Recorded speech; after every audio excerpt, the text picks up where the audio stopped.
Эмне үчүн зордук зомбулукту актоого болбойт? Учурда Кыргызстанда зордук зомбулукка учураган жабырлануучулардын саны өсүп жатат. Мамлекеттик статистикалык комитеттин берген маалыматына таянсак, үй-бүлө зордук зомбулугунан жабыркагандар 85% аялдар. 2019-жылы кризистик борборлорго 6687 адам кайрылган. Анын 90% айымдар болгон. Эксперттердин айтуусу боюнча, концептуалдык жактан адам жашоого тийиш болгон укуктун нормалары менен калк чындап жашаган салттуу нормалардын ортосунда ажырым бар.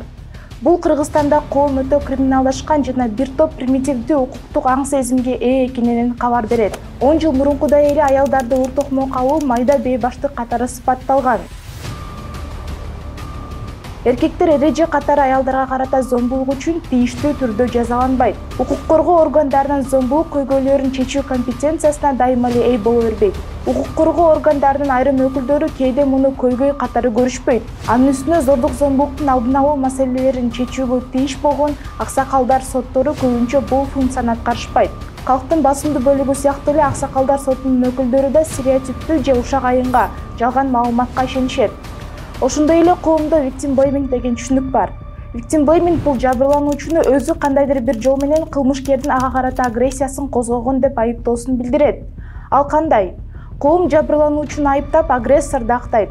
Жабырлануучунун кийген кийимине, жүрүм-турумуна, иш-аракетине карата айыптоолор башталат. Зордук зомбулукка учураган адам кыянаттык жөнүндө билдирүүдөн, кылмыш жөнүндө кабарлап, жардам сурагандан кооптонот.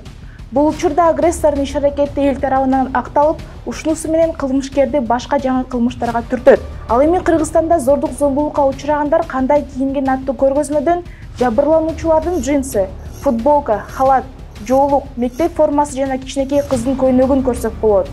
Бул кылмышкер үчүн кийимдин айырмасы жок экенин көргөзөт. Клоп жана медиа зона жасаган изилдөөлөргө карасак, Кыргызстанда көп учурда жабырлануучу таанышы, атасы, агасы же кошунасы тарабынан зордук зомбулукка учурайт. Victim blamingге жол бербөө үчүн ар бир адам сүйлөгөн сөзүнө жана жазган пикирине маани бериши керек.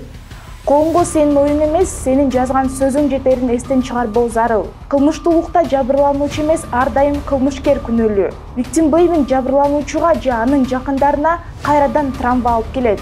Инфлюенсердин victim blamingди колдогону зордук зомбулукту актайт жана ага түрткү берет. Инфлюенсер социалдык тармакта таасир берүүчү, өз аудиториясы бар адам.